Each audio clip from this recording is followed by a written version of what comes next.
دا کہانی د یو ځوان هلک په باره کې ده کوم چې د شعر د وینې نه غیر معمولي طاقتونه حاصل کی او د خپل قسمت سره مخ کیږي. د کہانی په شروعات کې یو هلک او د هغه پلار د ښکار دپاره لاړ شي. ناڅاپه یو غټ شیر د دوی مخې ته راځي. ښه هلک ډېر زیات ویریږي او په یره کې ټوپک اوچته وي خو د ګولۍ د چلولو همت نشي کولی. دغه وخت شیر په دوی باندې حمله کوي خو بجای د دې چې دی مړ شي د شیر یو څاڅکي وینه د ده په جسم کې داخله شي خو دی بچ شي. دا هغه لمحه وي چې د زندګي همیشه دپاره بدله شي. د دې هلک پلار د یو بیرحمه ګروپ مشر وي. د دې د وجې دې د پلار نو خوښ ځکه چې د ده د پلار دا سوچ و چې سړی هغه سړی دی چې طاقتور وي. کله چې هلک صحتیاب شي او خپل کور ته واپس راځي نو هغه ډېر زیات خفه شي ولې چې پلار یې هغه شیر مړ کړی وي او د هغه څرمنې په دیوال باندې لګولې وي.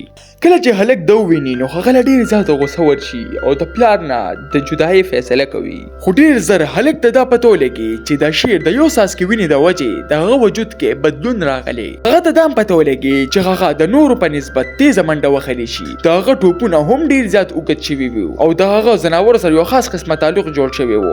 یو ورځ هغه یو دوه ښکاریان وویني چې د ځناورو ډېر په بېدردۍ سره ښکار کوي. هغه ښکاریان او ځناور صرف دې دپاره مړه کول چې د هغوی نه قیمتي څرمن او ښکرې وباسي. د دې په لیدو سره د هلک وینه جوش کې راشي او دواړه ښکاریانو سره جګړه کوي چې په هغې کې یو په چاقو وخي او بل ځمکې ته راولي چې دواړه انجام ته رسي. په دغه ورځ هغه ته د خپل نوي طاقتونو احساس وشو او دنه یو نوی انسان جوړ شوی و.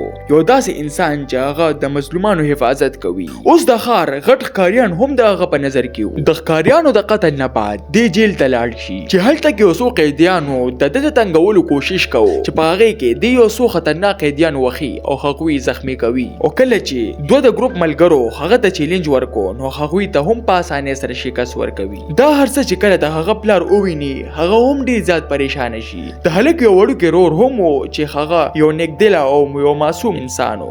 د هغه رور ورته وایي بای ابو معاف کا هغه هم تا سره مینه کوي. خو د هلک زړه اوس د انتقام د اور نه ډک شوی و. سر ورځې بعد د دشمن ګروپ والا د ده په پلار باندې حمله کوي او د پلار د قتل په اراده باندې راغلی وي خو پلار یې پکې بچ شي. د پلار ملګري یې ویني چې وړوکی زوی د یرې نه پټ شوی وي د سره وجې چې پلار ډېر زیات خفه شي ځکه چې د پلار یې نه ډر او طاقتور بچي پکار و. د دې نه بعد یو څو ورځې پس د ګروپ والا د ده وړوکی رور اغوا کوي. د دې په بدل کې هغوی د ده د پلار نه د ځمکې او د پیسو مطالبه کوي. خو پلار یې بیا هم وایي چې پیسې به مې ورکړې وي خو اوس خبره د عزت ده او زه زوی بیلم خو عزت نه.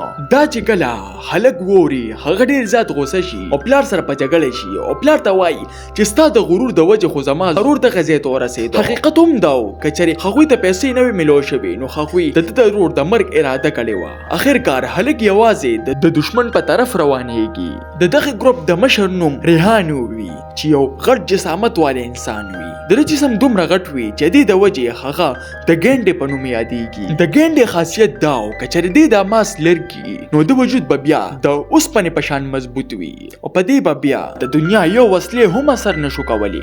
هلک ګینډې سره په جګړه شي چې ګینډه د هلک په نسبت باندې ډېر زیات طاقتور وي. د هغې د وجې د هلک یو ګزار هم په هغه باندې اثر نه کوي او هلک ډېر زیات زخمی کیږي. د دې د وجې هغه یو سوچ کوي. د ګینډې د شاته یو غټه کنده وي. هلک داسې اکټینګ کوي چې شاته څه هم نشته. څنګه چې ګینډه حمله کوي هغه دغې کې غورځېږي. اوس د ګینډې د غټو فولادي جسامت په دغه کنده کې د کار نه و. بیا هلک خپل رور ازادوي او اوس هغه ته دا احساس کیږي چې د هغه زندگی اوس مکمل بدله شوه. آیا هغه به خپل پلار معاف کړي یا هغه به دا دشمني سر ته رسوي یا هر څه دغلته ختم شو. دې دپاره به موږ د پارت 2 انتظار کوو. د هغې دپاره د خپل ځان ډېر زیات خیال ساتئ. بای بای.